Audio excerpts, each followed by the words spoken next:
In the heart of the suburban American homes during the 70s, avocado green appliances adorned the kitchens, shag carpeting blanketed the floors, and paisley-patterned wallpaper graced the walls. Every household boasted a collection of vinyl records, spinning melodies from the likes of Fleetwood Mac and Donna Summer on the stereo console. As the aroma of Mom's meatloaf wafted through the air, families gathered around the dinner table adorned with psychedelic tablecloths and mismatched vintage china. Evenings were spent lounging on plush, orange-hued sofas gathered around the glow of the wood-paneled television set, eagerly awaiting the latest episode of The Brady Bunch or All in the Family.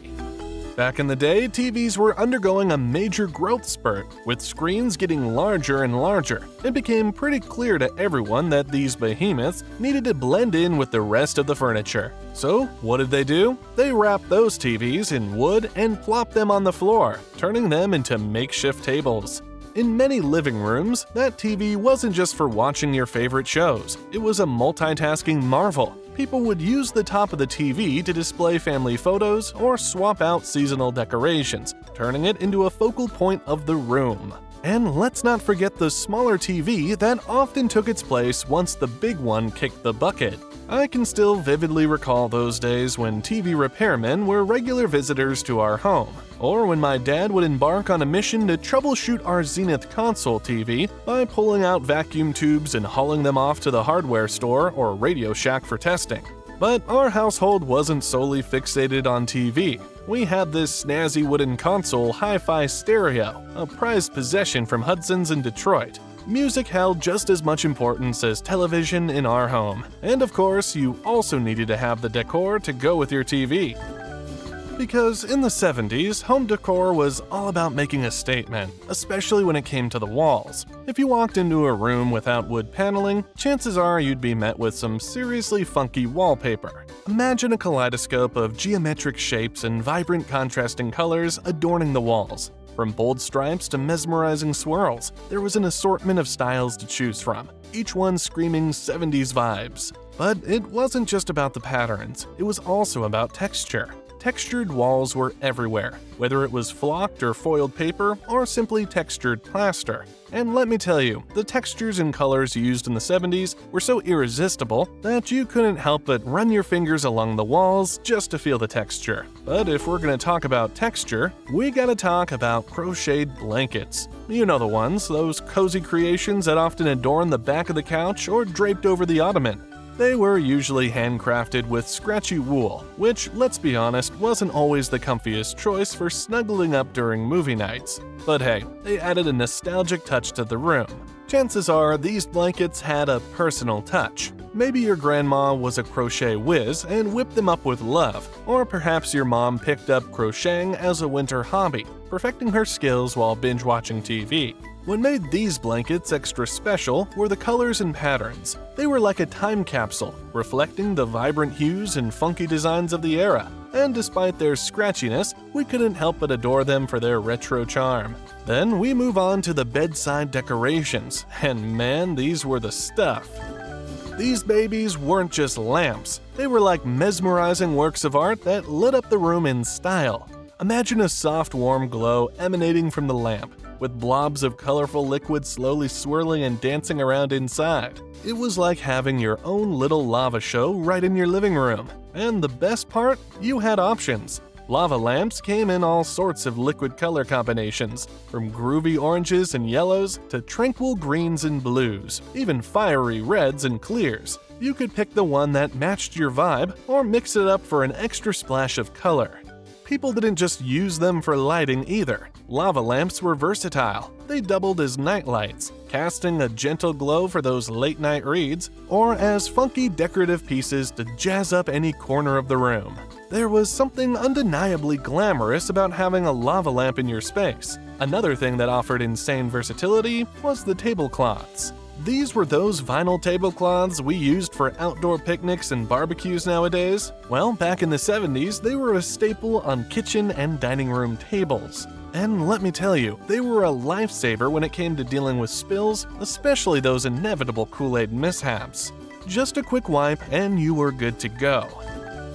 And you know, after the bicentennial celebrations, there was a real surge of patriotism in the air. And you know what came back in style with a vengeance? Colonial furniture. Suddenly, turned wood and other classic favorites from our forefathers were all the rage again. But in order to really complete the look, you had to have a shag carpet. Back in the 70s, being a carpet salesperson must have been quite the gig, especially if you were peddling shag carpet. You know, that iconic fringy stuff that's practically a nightmare to clean? Imagine pile heights reaching up to a whopping 4 inches, in colors like avocado or lime that practically scream 70s vibes. And get this, it wasn't just for the floor. Nope, shag carpet was installed wall to wall and sometimes even made its way up the walls themselves, talking about making a bold statement. But guess what? Shag flooring is making a comeback these days, albeit in a much softer and subtler form. You know what I wish would make a comeback though? The phones. Back in the 1970s, phones were built to stand the test of time. They had some serious weight to them. Sure, they couldn't do all the fancy things our cell phones can do now, but hey, they served their purpose. Talking.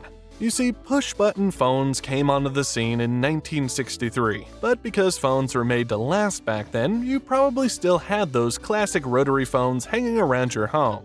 Now, if you were one of the lucky ones to have a push-button phone in the 70s, well, you were definitely ahead of the game, embracing the future of communication and style. In the 1970s, home stereos were a staple in living rooms across the country. You could often spot the receiver sitting proudly atop the television, or perhaps it had its own designated piece of furniture alongside the record player. Stereo cabinets were all the rage because they could neatly house your entire music collection, from vinyl records to those coveted 8-track tapes. And where did you find the speakers? Well, usually flanking the stereo cabinet or the television, grounded firmly on the floor. Now let's talk aesthetics. Everything from the speakers to the components was often decked out in that classic faux wood grain look that defined the era. Speaking of music, the 70s were the golden age of vinyl records. Concept albums like the Eagles' Hotel California were all the rage. And let's not forget about the artistry of album covers, a true lost art in today's digital age. Interestingly, vinyl records are making a comeback. But one format that seems to have been left behind in the 70s is the 8-track tape. Back then, everyone wanted an 8-track player, both at home and in the car. They were convenient, sure, but it was a real bummer when your favorite song got abruptly cut off as it switched to the next track.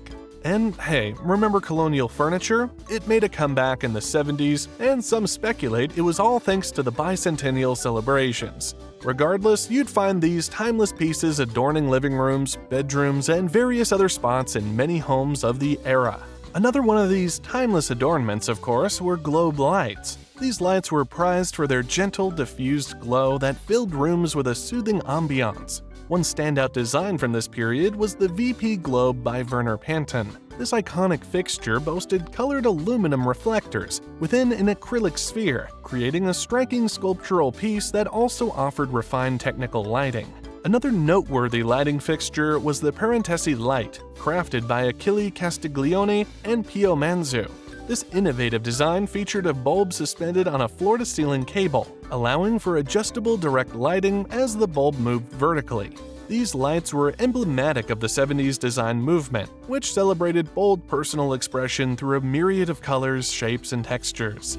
In the 1970s, sunken living rooms also really used to be all the rage, and for good reason. These unique spaces, also known as conversation pits, were a must-have feature in many homes of the era. As the name suggests, sunken living rooms were constructed a few feet below floor level, creating a cozy and intimate atmosphere.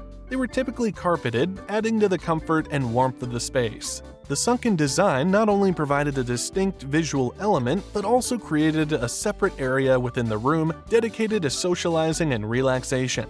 It was the perfect spot for people to gather, unwind, and enjoy each other's company and style. And of course, a video like this wouldn't be complete without talking about the way every house was a single story.